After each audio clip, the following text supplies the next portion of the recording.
And today I have my special guest. He is transformational coach, entrepreneur, and father, no other than Mr. Chris Marhefka. Thank you, Daniel. Thanks for having me on and love the introduction. Welcome to Book 101, Mr. Chris. And can you please introduce more about yourself? Yeah, you got it. I consider myself an entrepreneur, a father, transformational coach, like you said. Um, I spent my first, really the majority of my life trying to be as successful as I could in the material world. I was a hard working, hard driving entrepreneur in my 20s and a good part of my 30s. And I was obsessed with personal development. One of my first teachers, a guy named John Spence, he's written a few great leadership books, and he told me once that if I read just four personal development books, nonfiction, self improvement books in a year, I'd be in the top 1% of the population worldwide. And I was like, oh, I can do that. So I did it. The next year I did one a month, 12. And then the next year I did one per week. I did, excuse me, 52 books in 1 year. Learned a lot of lessons from that journey and from reading all those. But I've always been infatuated with improving myself and now on a mission to help other people improve as well. Mr. Chris Marhefka, thank you so much for sharing your knowledge to the world. So let's talk about being a leader. What defining moment in your life shaped your approach to leadership?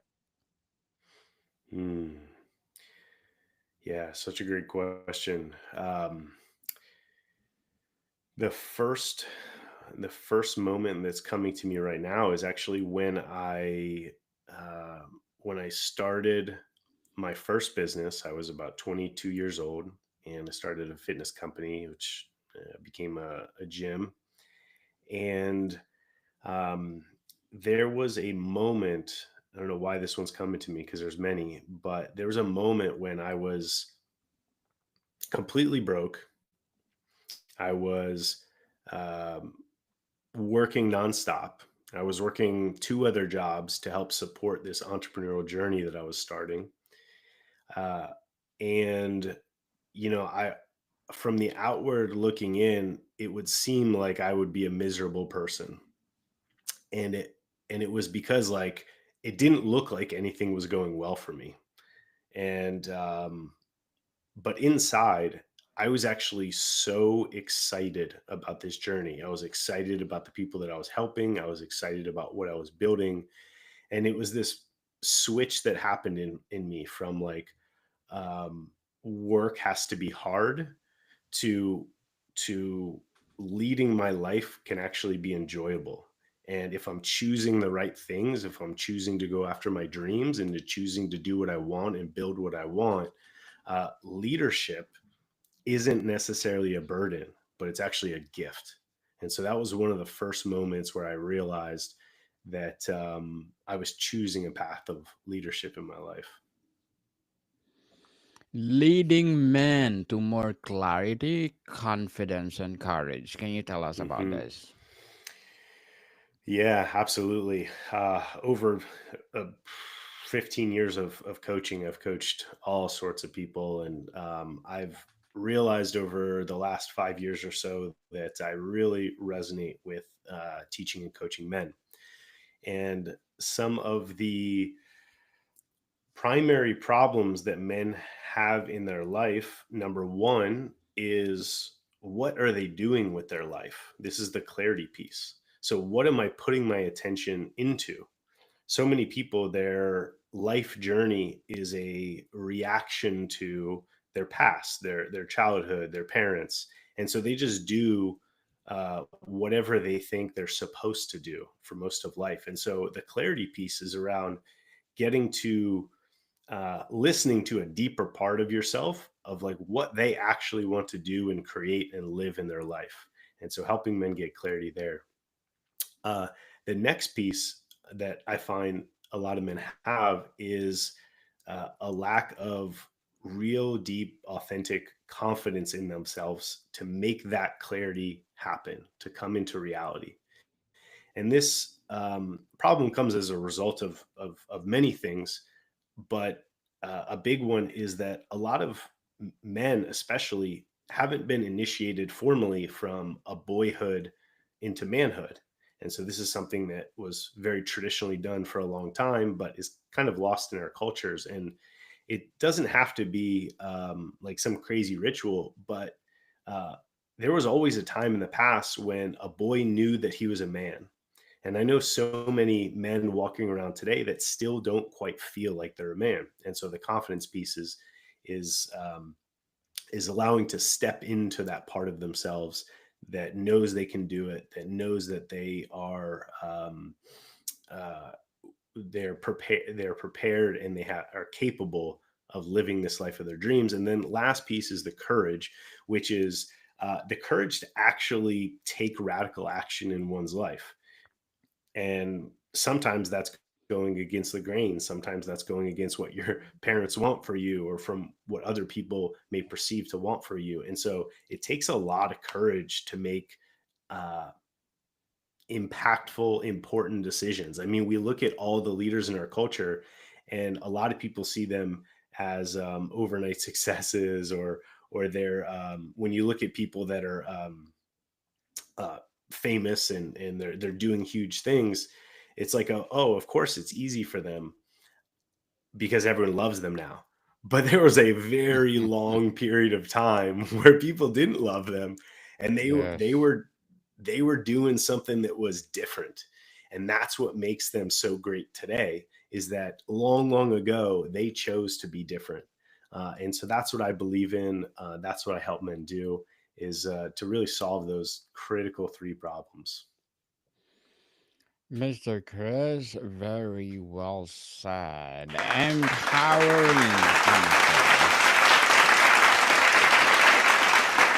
How do you balance empathy with accountability when leading a team? Oh, such a great question. Such a great question. So the first thing that I would say is the remembrance that we are all humans and all humans Yes. have quote unquote flaws, or we make mistakes, or we forget things, or we fall short of expectations. And so I think empathy comes from just an underlying feeling that we're all just trying to do our best and figure this out along the way. The accountability part is helping others to be honest when they are not doing that, when they're not doing their best.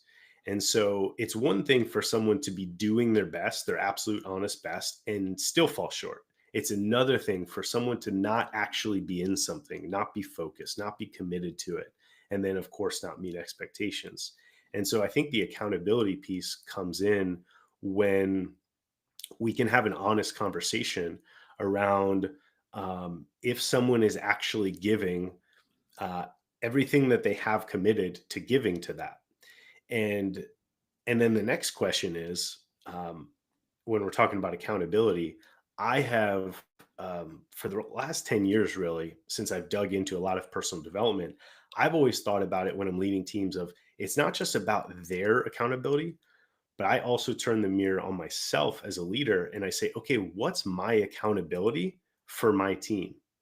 And so I need to train them, I need to support them, I need to set them up for success. And so I really look at questioning myself and say, like, is there anything more I can do for this person to help them be a better member, be a better part of our organization or our team? And that's the way that I look at it. It's a very difficult balance. And then it's kind of a dance back and forth. Is like every time we're in a relationship, in this case building a team, we're kind of dancing between, people are going to make mistakes. Are we willing to forgive them? Are we willing to accept them and willing to try to move forward together. And in my experience, I've probably gone a little too far on uh, giving people a lot of benefit of the doubt. And I wasn't as honest about the accountability part. That's definitely changed in my later years in life. And so I feel that they're a lot more balanced now, because we have to have honesty. Is like we have to have honesty with people. It doesn't serve them to let them be a lesser version of themselves. It doesn't serve them to let them coast through life or coast through their job. If they don't want to be at their job, then maybe they shouldn't be there. So, Yes. mhm, Honesty is the best policy, people. mhm. Mr. Chris, what's common misconception about leadership you wish people would unlearn? Mm, such a great question. So, for the majority of my life, I thought of leadership as purely about, well, there's a lot of qualities of leadership and strength and clarity and direction. And I always thought it was about the initiation and the action and the way in which we move forward in the world. I really saw that as leadership, and how we motivate others to do that. And all of that is this like outward action. And what I've been realizing, in my, again, in the later years of my life, the later part of my career, is that there's also an equal part listening. And what I mean by listening is asking the question of, where should all this outward leadership direction and action be coming from? What should it be directed to? And so this listening part is how we can um, direct all that energy to the right things, the things that are in service to our life, our family, or the greater world, whatever level people are serving at. And so I think that the common misconception is all this outward thing. And I think the problem with that thinking is that all that direction, outward direction, can be coming from a place of the ego. It can be coming from a harmful place even. I mean, we can point to many good leaders in the world that have used their leadership and action for something that wasn't good for the world, that wasn't good for people. There's plenty of examples of that. And so part of the listening and the receiving is getting a message that's deeper than whatever my thought patterns are, whatever my ego wants, and saying what's the better route here? What's a deeper route? What's for the greater good of all? And I think that's a constant conversation. And so in leadership, I realized I started to grow exponentially when I had more moments of silence, when I had more moments of solitude. I would go on long walks by myself before my workday, and I would get clear so that I could choose where all of my action for the day would go. And I find a lot of people miss that part. They miss the inward journey, and they're just focused on the outward expression, the outward action. And I think that's a huge misconception, and it leads us to oftentimes keep spinning doing the same things. And sometimes we just need to stop, and we need to breathe a little bit, and we need to, I mean, I meditate and I do some inner world practices, but every time I do them, I get more clear on how I should spend my day, how I should spend my life. Can you share an example of leadership failure and what it taught you, Mr. Chris?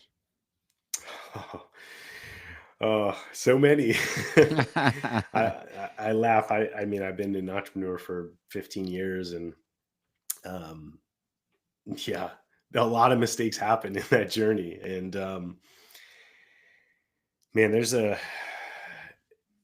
so many good ones, but I'm gonna give a really big one. This was a life changing one, and it's it's it's piggybacking off of what I was just saying about the inward listening and how I spend my energy and where it goes towards. So in 2014, I started a healthy organic meal delivery company. And I started it for the right reasons. I was serving a lot in the fitness and health world. And so I wanted to give people a very accessible solution to eat healthy, really simple solution, and especially on the go. So these were pre prepared. And I was doing it for the right reasons and I was very committed to it. And it grew very fast because of that. It was a great product. I was very invested in it. My heart was in it and it grew very fast. And within my city, in my community, it was well known. It had a great reputation and it was a great business.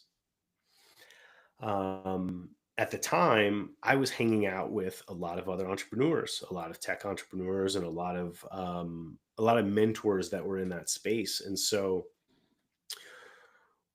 what I decided to do was to scale that company that was doing very well, very profitable, serving a lot of people really well. I decided to scale it nationally and ship meals all over the country. And looking back now, I realized that I was making that decision from the place of that's just the advice that I was getting because people were that's what people were doing in other businesses that may have been right for them. And so I made that decision, and that was the moment that that business switched from a fun, easy, enjoyable service to a lot of good people that I love to becoming the largest burden of my life, the greatest stress. It probably aged me many years over the next few years as I was scaling it up. And I self funded a good part of it and lost the majority, if not all, of my net worth into trying to scale this thing up from a place of ego because I wanted to have something that was big and significant, and I wanted people to respect me for this thing that I built. Um, and so it was painful. I lost a lot of money. I was working nonstop, easily 100-hour work weeks, and just giving everything that I had to it. And it got to a point to where it cost me my health. Again, it cost me all of the wealth that I had accumulated, and it was costing me my sanity. It was stressing me to death. And so fortunately I was able to fire sale it, but and get recoup some of the losses that I had taken, but it was probably somewhere around a 20th of the value of what I would have gotten if I'd kept on the path that I was doing organically and authentically. And Yeah, it was a hard lesson to look back and realize that I didn't make that decision. I was letting other people and the world and my perceptions of significance, like my desire to be important, and I was letting that part of me make the decision. And so it was a very expensive, in a lot of ways, lesson. But it taught me that, I've committed to this since then, that the decisions I make in my life are 100% mine. I have to live with the consequences, and so I better be sure about these decisions that I'm making.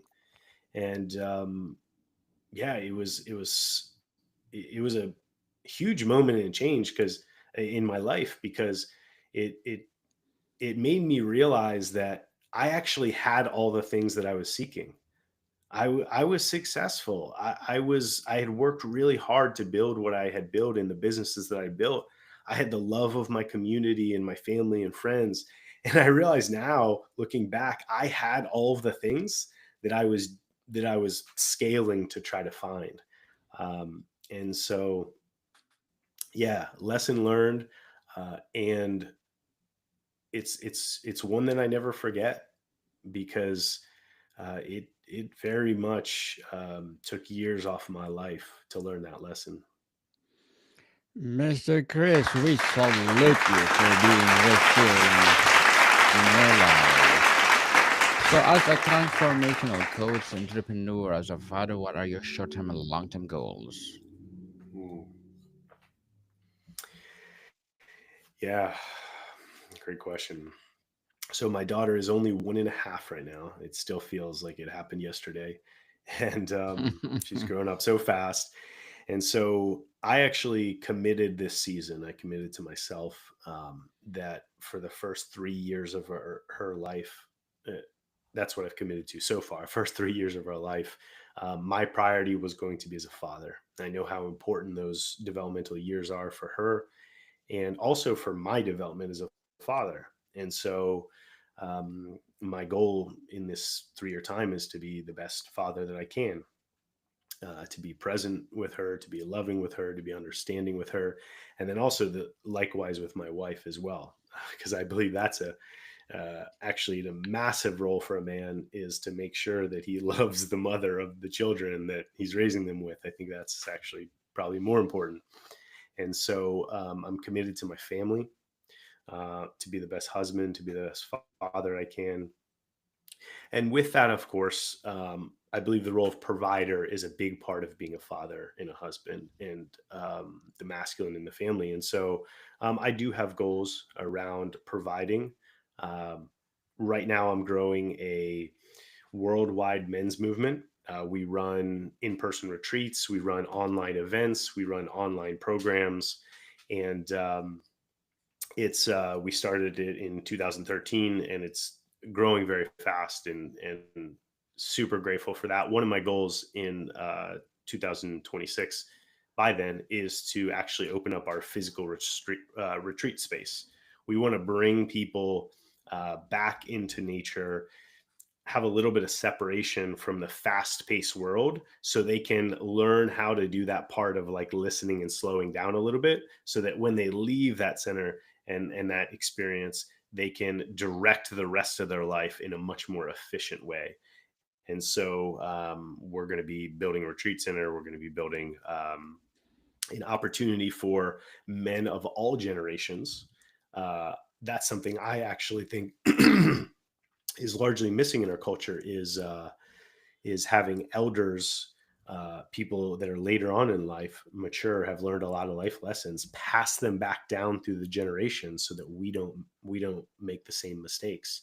So this last retreat that I had three guys, in their 18 years old, and then I had three or four guys in their 60s, in their late 50s, early 60s, mid 60s. And so we genuinely had three generations. And so that's one of my goals, is to continue on this journey to try to both uh, bring in more young men who don't have good male role models, who don't have a good sense of what it means to be a real, honest, mature man, and then also bring in elders on the other end to help teach those lessons, to help guide, and to bring back some of the um, tradition has a lot of weight to it, and a lot of people think differently, but bring back some of the traditional ways at which we learned and we grew and we taught each other. And one thing I thought was really interesting is when the young men were given the opportunity, they were actually teachers to all the elder men as well. Like the perspectives that they had, there's no way we could have seen the world that way with the way that they grew up. And so it was really interesting that I thought it was just going to be a top down, elders were just teaching, but really the young guys were teaching as well. So that's one of my visions. That's one of my dreams and goals, is to have that center up and running, and get men especially reconnected to the land, reconnected to the earth, and reconnected to each other, to like really remember what like genuine, healthy, like male bonding is about. And I think one of going back to the reason I'm creating this men's movement, one of the greatest crises of this day is male loneliness. Most men don't have. I forgot what the statistic is, but it's really sad. Like most men after 40 don't have one good friend that they can turn to like really share honestly with. They maybe have drinking buddies or the guys they go out bowling with or whatever, but real deep friendships. And so one of my missions and visions in life is to create places where that happens, and then men continue to do that when they return home.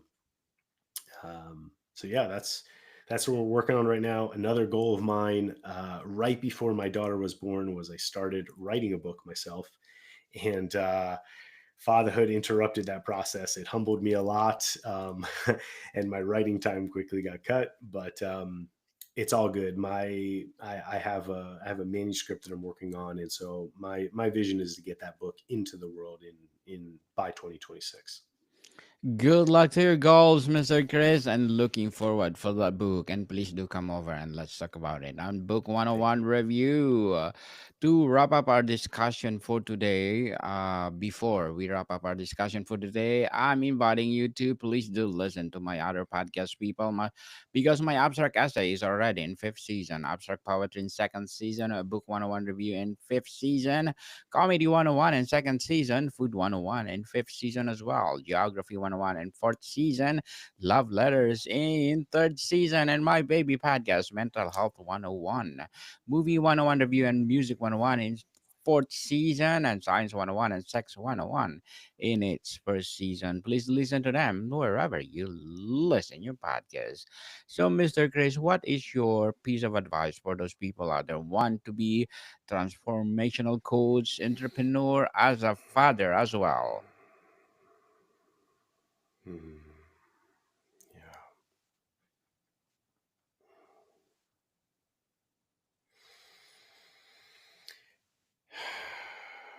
It seems like a overused piece of advice, but follow the thing that your heart comes alive to do. Follow the thing that lights you up inside, that gets you excited. Follow your deepest, highest excitement, and it will always, always, always pay off. It will pay off more than you can imagine. Um, Lean into the fear, lean into the struggle, Yes. and be resilient. Like you said earlier, is be so committed to the life that you dream of that nothing can get in your way. They're just speed bumps. Mr. Chris Marhefka, thank you so much for sharing your knowledge as well as your wisdom to the world. And we are looking forward for that book. So can you please invite our listeners to support your business itself? Thank you so much. The best way to do that is my name, chrismarhefka.com. On that is my personal page. You can find links to all of the projects that I'm working on. You'll find links to my book there when it's ready, and then all other resources that I give away. I do often have a lot of free resources that I'm giving. So if anyone's interested in anything that I talked about today, they can find that at chrismarhefka.com. And I'm not sure if it'll be in the notes, but it's ChrisMarhefka. Yes, people, let's support Mr. Chris Marhefka because if you support him, more and more and more empowering coaching to come, more and more in business to come, I should say. And of course, we're looking for that book to come. So, Mr. Chris, thank you so much for your time. Thank you so much, Daniel. More to come, people. See you soon.